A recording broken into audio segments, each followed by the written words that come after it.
Hello, this is the third part of our lecture series on the influence of Greek mythology on British and American literature. Today I'll talk, I hope briefly, about the 17th, 18th, and 19th centuries. Now, last time we talked about the medieval period, now we're moving beyond that. There's one character, or I should say author, who I won't be talking about, and that is Shakespeare, who I should have talked about. You will have said that I should have talked about Shakespeare in this lecture because he was active in this time period, and indeed his plays often make use of Greek myths. Not so much in the actual plot construction, but in various allusions to Greek myths and actual mentions of particular Greek myths. And of course, he's also the author of a poem like Venus and Adonis, which is a direct narrative poem retelling a particular Greek myth. But although I will talk a bit about Shakespeare in the next installment, I believe, of this series, I'm going to skip over Shakespeare here and talk about some other stuff, okay? Just to be perverse, I'll ignore Shakespeare in the time period that corresponds to his own time period, and then I'll bring him up later in another time period that doesn't correspond to his own time period. Now, one interesting use of Greek myth in 17th century poetry would be the poet John Milton's use of the Narcissus and Echo myth in Paradise Lost. Now, at the end of the last installment 2, I talked about a Chaucer poem which is basically a poem based on Ovid's myth of the Golden Age. But at the very end of the poem, Chaucer inserts some biblical material, a reference to Nimrod and the Tower of Babel myths from the book of Genesis. In a way, what Milton does is the opposite, because Milton's Paradise Lost is a long epic poem based upon biblical mythology. So that's the foundation. The basic narrative, the characters are all from biblical mythology. Adam, Eve, God, but also Christ, and most famous of all, Lucifer or Satan, plus various other demons mentioned in Christian or Jewish texts. But nonetheless, Milton inserts various references to Greek mythology, just as Chaucer inserts a biblical reference in the midst of a fundamentally Greek myth. Okay? Now, when we study Milton's use of mythology, you might think back to our first installment and what we'd said about Marx, and Marx's idea that there's something problematic about Greek myth in our own technologically advanced time. How can there be an Iliad in the time of the printing press? Well, Milton gives you a kind of answer to that question. Milton is also writing in the time of the printing press, although print culture is much less advanced than it was in Marx's time in the late 19th century. Nonetheless, Milton is writing in a print culture. And print is the cause of a lot of political controversy in Milton's time. Milton himself is a political writer, working for the Puritan government at one point, advocating the execution or defending the execution of the English king, Charles I, which was a massive scandal in Europe at the time. So Milton is part of print culture, yet he writes an epic But he doesn't just tell stories of Greek heroes, nor does he tell the story of, say, Oliver Cromwell's military victories in the form of a Homeric epic. He does something rather more complicated, namely, he uses biblical material, not Greek material, and he focuses on characters, Adam and Eve, who are extremely non-Homeric. They are domestic characters who stay home. Where's home? The Garden of Eden. They stay there, doing what might seem to be very peaceful, simple tasks like rudimentary gardening and things like that. Very distant from the major concerns of the warriors in the Trojan War, as told by Homer. Nonetheless, in various ways, the forms of Greek epic proliferate within Milton's Paradise Lost. So Paradise Lost is in some ways an anti-Homeric epic, but nonetheless it does absorb a lot of the Homeric devices, particularly in the character of Satan, who in some ways is a kind of parody of a Homeric warrior, as many critics of Milton's poem have pointed out. But there are also specific moments in the poem in which there's a direct connection between Milton's use of a biblical story and Greek mythology. So here's a famous example. Eve was created after Adam, according to the Bible.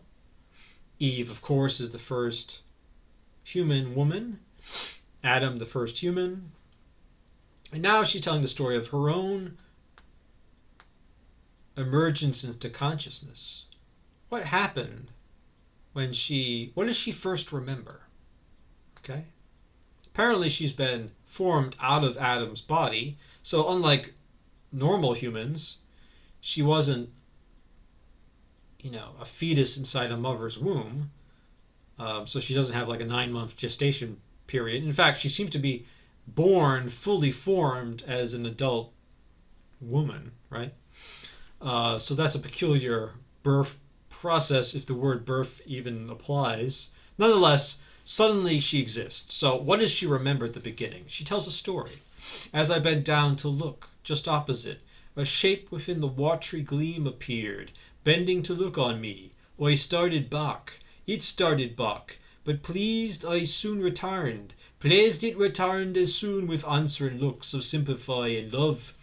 Fair had I fixed mine eyes till now, and pined with vain desire, and not a voice thus warned me, what there thou seest, fair creature, is thyself. Okay, so clearly if you know the Narcissus and Echo story, you will see a parallel here. Narcissus famously rejected everybody who loved him, male or female. He just loved to hunt. But he was cursed. And that's a lesson for you. He was cursed, and eventually he went to a beautiful, Ovid describes this, okay, in the Metamorphoses. He went to a beautiful pool of water in the woods, a pool that had never been touched before. It's kind of ecologically perfect pool of water. Not even a branch had fallen into it, Ovid says. But into this water, he sees his reflection. Gazing into it, he sees his reflection, but he doesn't recognize it as his reflection. It's as though he'd never seen the mirror image before, and he loves himself. He falls in love with himself, as indeed he was supposedly very physically attractive, and men and women were constantly falling in love with him. So finally, he sees himself, he falls in love with himself, but he cannot satisfy that love, because whenever he tries to grab himself, he just grabs water and he basically wastes away and dies. But here we have Eve becoming a kind of Narcissus. She's never seen anyone before. She's suddenly born into consciousness, fully formed. She's never seen anyone. She has no idea who she is. Eventually, she sees this reflection and she kind of falls in love with her own reflection. But that would have been a narcissist-like suicidal spiral of desire. There had I fixed mine eyes till now, and pined with vain desire. If something hadn't happened, I would have been there still, looking at my reflection.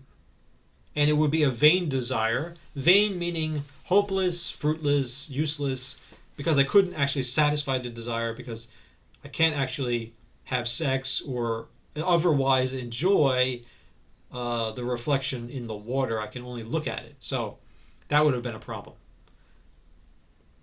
But then she heard a voice. And that voice tells her what she's looking at is actually her own reflection. Okay, it's not this other person. Now, one very interesting thing about this is that the genders are swapped. So in the story, the original myth, Narcissus is male character, and the one who loves him, Echo, is female. Narcissus, male, is associated with sight. Echo, female, is associated with hearing or sound. But in Milton's versions, it's crossed over. So the female character, Eve, is associated with vision and sight.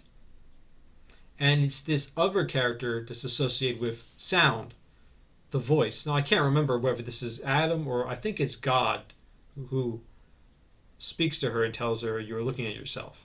But anyway, there's this male character, the Christian God, or Adam, I can't remember which, who exists in the form of a voice in this story. So for some reason, Milton has inverted the genders while still preserving, in a recognizable way, the basic contours of the Ovidian Greek myth. So maybe Milton is giving us ideas about how we might answer Marx's original questions about the viability of epic and Greek mythology. Well, yes, you could say, maybe Greek epic is no longer viable in the age of the printing press, in the age of mass-produced guns and things like that. If you try to recreate the Homeric poems in a very literalistic way. But maybe if you devise a more creative, unconventional, and maybe even critical way of reimagining Greek epic, then you can maybe find a way to keep Greek epic going. Even if most of the epic that you write is concerned with non-Greek material, like Milton's biblical material. So maybe Milton is finding a way. In other words, maybe the problem that Marx is outlining in the 19th century was already there for Milton in the 17th century, and Milton is rather than abandoning Greek epic and Greek myth, he's finding a way to work with it under new conditions. And here is a well-known painting of Narcissus, an anachronistic painting representing Narcissus as somebody wearing Italian Renaissance clothing, but nonetheless we get the image there. And I know you like images because you're watching YouTube, so I figured you'd want to see something rather than just look at some text. Now, when we think of literature, we often think of poems, novels, plays. We often don't think as much of translation, even though we are often relying on translations to study literature, right? I guess what I'm trying to say is that at least in European and North American culture, nowadays there's idea very common that translation is a kind of inferior activity. That the original text is always superior to the translated text, and as the common phrase has it, there is always something lost in translation. very rarely does a translator rise to the status of a great poet, unless they also wrote original poems separate from the translations. But normally you wouldn't honor a translator just for being a translator. Well, you might give them translation awards and things like that, but the idea is that this is a more of a utilitarian sort of job, although maybe one that requires great skill and patience and literary taste. But nonetheless, translations, the idea goes, are basically helps for people who can't read the original language. But that has not always been the case. In fact, for much of earlier European literature, translation was considered one of the greatest and most important of activities. And indeed, a poet like Chaucer, for example, and to some extent also Shakespeare, were very rarely creating original stories. Usually they were using pre-existing texts as points of departure for their own versions of the text. And in Chaucer's case, most of his works could be thought of as loose translations or adaptations of earlier texts. So we didn't have, in earlier stages of English literature, this very sharp distinction between originality on the one hand and translation on the other. And indeed, when we're talking about Greek mythology and its influence on literature, some of the most important texts are actually the English translations of Greek epics. And perhaps the greatest flourishing of this was in the period from the end of the 16th century to the early 18th century, right? And in the Renaissance, we have Golding, I think his name was Arthur Golding, who wrote a English translation of the Ovid's Metamorphoses, which the 20th century poet Ezra Pound once said was, I think he said it was the best book of poetry in English, was Golding's translation of Ovid's Metamorphoses, which I found a very surprising statement, and I think very, very few people would agree with that today. But Pound held that translation in high regard.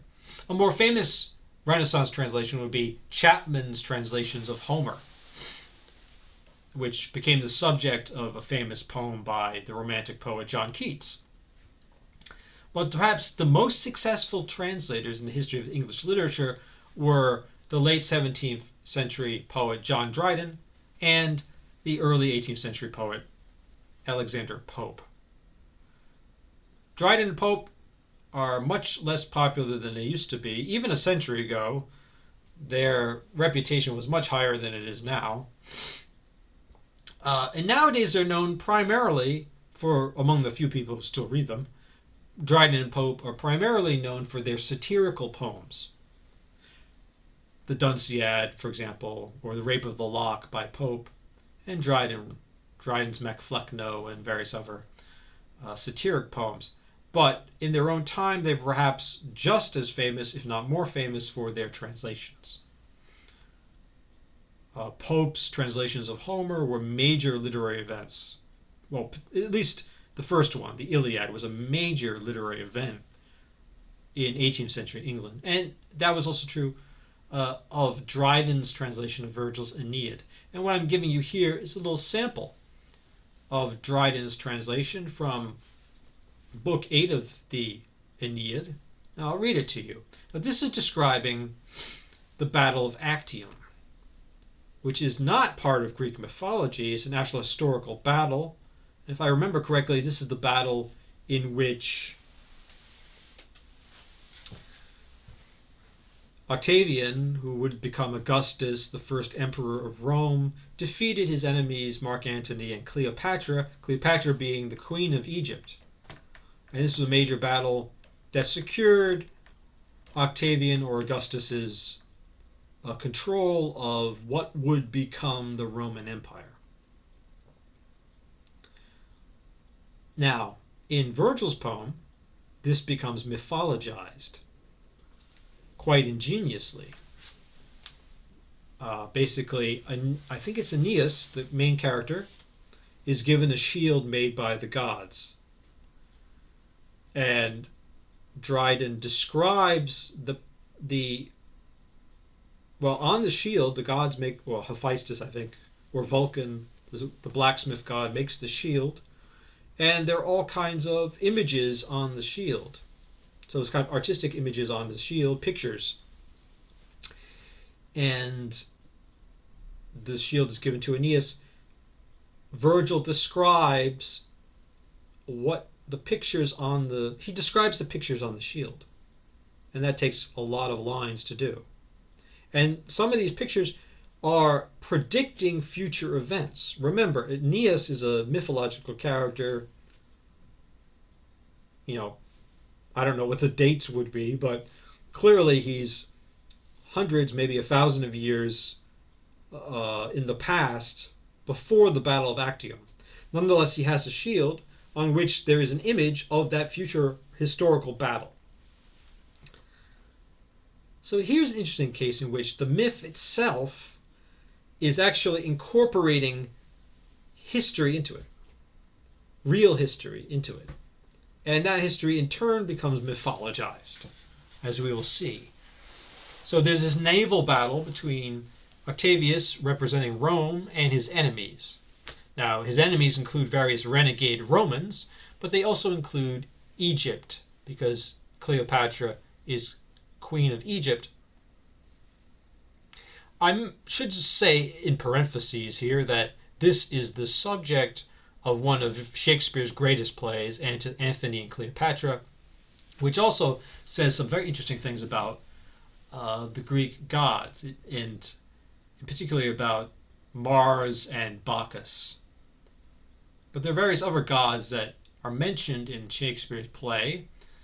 So Shakespeare gives his own view of the Battle of Actium and the larger imperial struggle, or the struggle between ancient powers, Roman and non-Roman, over what would become the Roman Empire.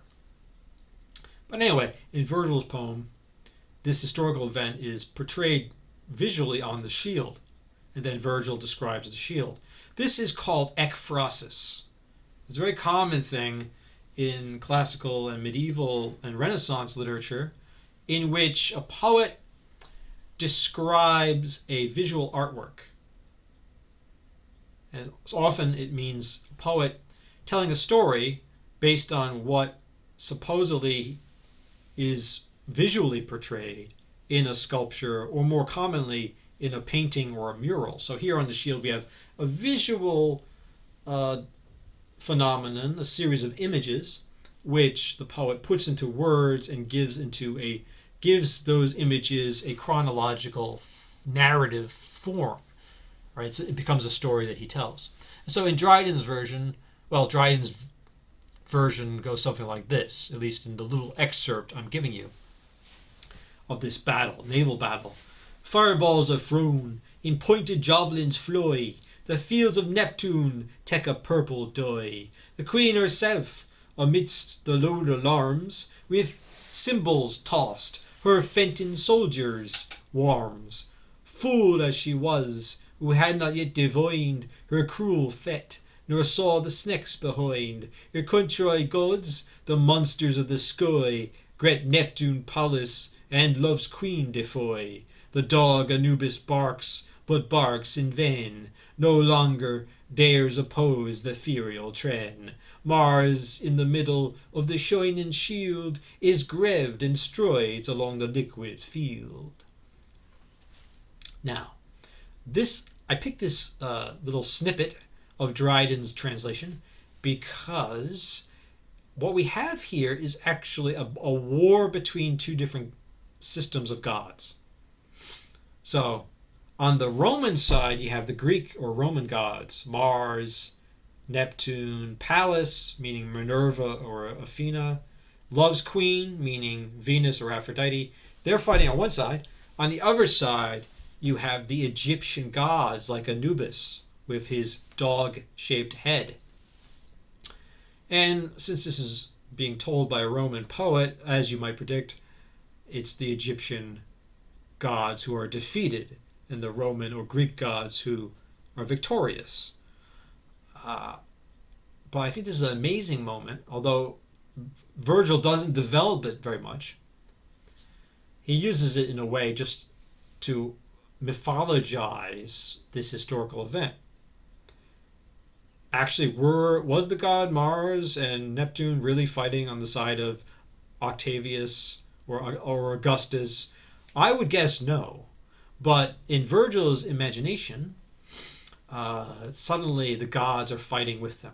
So it's not just a battle of humans against humans, it's a battle of humans and their gods against another group of humans and their gods. And the Egyptian gods are defeated. I think this would make a great scene in a movie, actually, to actually show the different gods from different mythologies fighting each other. But here is a case where two different mythological systems are, at least for a brief moment, colliding together. Now, if we move beyond the 18th century and beyond the 17th century, the time of neoclassicism, as we get toward the end of the 19th century, we have the so-called Romantic period. And if we move into the early 19th century, we can get into a second generation Romantic poet or English Romantic poet, such as Keats, who wrote various poems related to Greek mythology. One of the ones most interesting and most ambitious was Hyperion, a unfinished epic. Then its style is somewhat Miltonic, but unlike Milton, Keats doesn't use biblical material as his foundation. He uses Greek material, although not the material of epic, not the material of the Trojan War or Homeric epic. He gives us somewhat different material more related to the story of the Golden Age, actually, and the story of the time long before the age of the heroes. The time before even Jupiter had in Hyperion, Jupiter has just defeated Saturn, and Hyperion is really about what happens next. This is quite interesting because in Homer's poems, the humans are the main characters and the gods are kind of auxiliary figures who help or interfere with the human characters. But in Keats's version, it's the gods who are really main characters, and not just the Olympian gods, but the Titans, the various other gods who were defeated or marginalized, especially after Jupiter's victory over Saturn. So Keats's Hyperion begins quite almost melancholically with the defeat of Saturn. So I'll try to read it. This is the beginning of the poem. Deep in the shady sadness of a vale, far sunken from the healthy breath of morn, far from the fiery noon and eve's one star, sat gray-haired Saturn, quiet as a stone, still as the silence round about his lair. Forest on forest hung about his head, like cloud on cloud. No stir of air was there. Not so much life as on a summer's day robs not one light seed from the feathered grass. Where the dead leaf fell, there did it rest. So this is a wonderful description of inertia, lack of energy, lack of movement, no air, kind of stifling, suffocating, kind of imposed rest. Saturn still exists, but he is defeated. And the question is, what's going to happen next? And it's hard to know exactly what's going to happen next, because although the poem does continue, Keats gave it up. He didn't finish it. Although he wrote another version of it, kind of a rewriting of it, called The Fall of Hyperion, which is extremely interesting. But Keats died, as everyone knows, young. And if he had any plan of finishing these projects, he didn't live long enough to do so. But they are fascinating fragments. And for Keats, this material of Greek mythology was still very attractive. I mean, in reading Hyperion, I haven't read Hyperion in maybe 20 years. But when I read it, I thought, wow, this is so great. I wish he had kept going. When I read the poem, I can't see why he stopped, because he was on such a roll. It was so good, and then he just stopped. But maybe already with Keats, we're getting closer to Marx, and Marx's idea that there's somehow this radical separation between modernity and ancient Greek culture, and somehow we can't repeat what they did. Maybe Keats thought he could do it, but then for some reason he got stuck. He couldn't go on.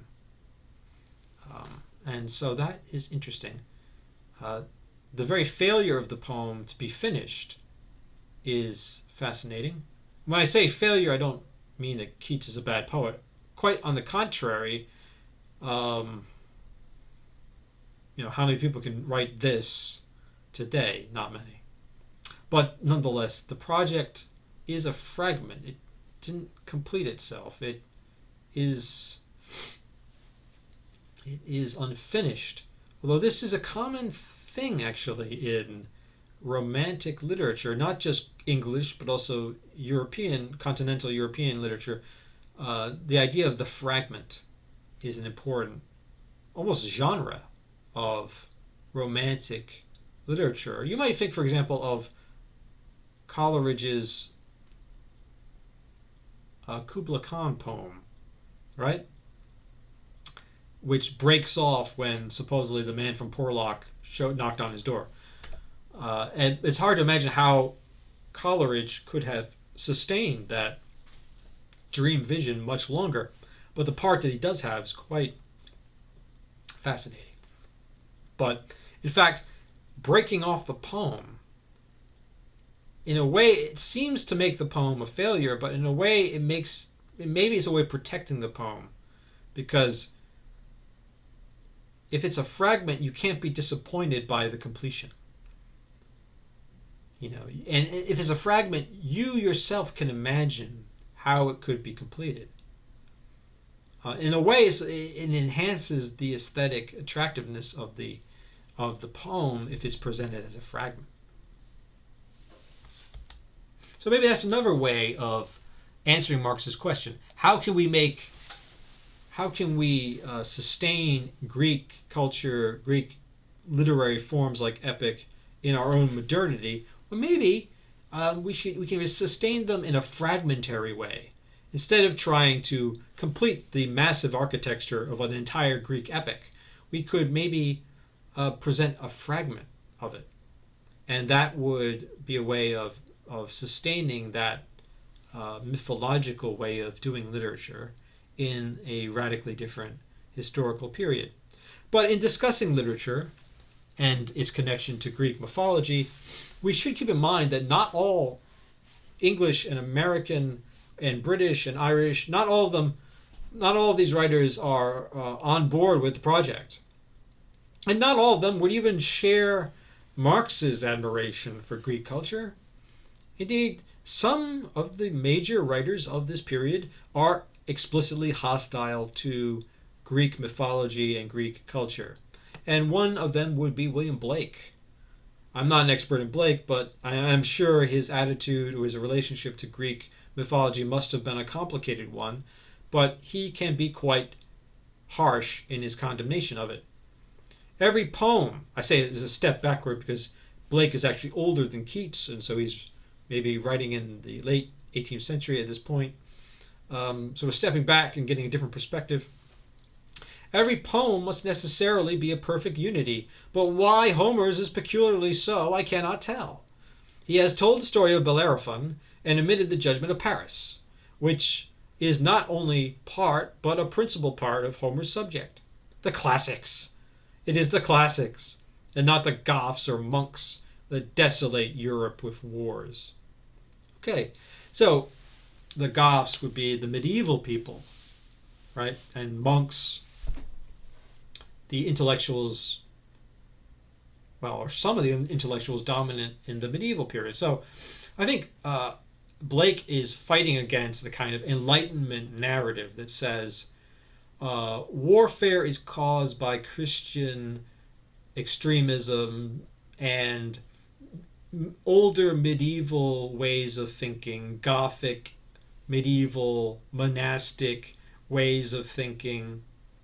However, the classics, the ancient Greeks and Romans, those were the enlightened, civilized people. And if we just go back to their kind of culture and get rid of all this medieval Christian stuff, then we'll live in a much more peaceful and harmonious world. No, Blake says, it's not them. It's not the medieval people who we should be blaming. We should be blaming the classics themselves, the Greek classics, including Homer. So, if you recall the earlier installments, Marx said, in some ways, Homer or Greek mythology or Greek culture is still our standard of excellence. Why? And then Colasso, in the next lecture, said, much less cautiously than Marx did, Colasso said, actually, Homer proves that progress doesn't exist. With Homer, you have perfection from the beginning. But Blake is saying, not only is Homer not perfect, but the Homeric Iliad is actually not very well written. There are some awkward qualities to it. It talks about certain things that are not really relevant, like Bellerophon, and it doesn't even narrate critical elements of the plot, like the Judgment of Paris. So Blake is not impressed, or at least he presents himself as not impressed. He doesn't value Greek mythology the way many other people do. So you should be aware of this contrary perspective on Greek mythology and Greek culture. So not everybody in the English and British and American tradition is on board with the pro-Greek attitude. And indeed, we'll see Blake's attitude of hostility also prominent in American or North American poets and other writers who want to distance themselves from Europe and European culture. And Greek mythology would be one thing they associate with Europe, and they want to break away from that and have their own American culture, supposedly autonomous from earlier European models. Now, Blake is a very interesting person because he, like Milton, wrote epics, very peculiar epics, and indeed what he seems to have done, although he was also a Christian, he came up with a rather different solution from Milton's solution. Milton's solution was to basically retain some of the basic formal or literary structures or devices of the Greek epic, but use primarily biblical material, non-Greek biblical mythology, but then to add some allusions to Greek mythology into the biblical stuff. Blake's epics are quite interesting because he basically seems to have invented his own myths. He has various characters that he makes up who seem in some ways not unlike Greek gods, but they're not the Greek gods. They are Blake's kind of gods, but they're actually various complicated allegorical figures, that express Blake's various ideas. We don't have time to go into that, but that's another way of keeping the epic going, is to actually repudiate Greek mythology altogether, but nonetheless try to reinvent the epic on your own terms. Oh, we've reached the end of this lecture. Here we are at the end. So, we're excited, and that's the end. And I will continue to record yet another one of these installments.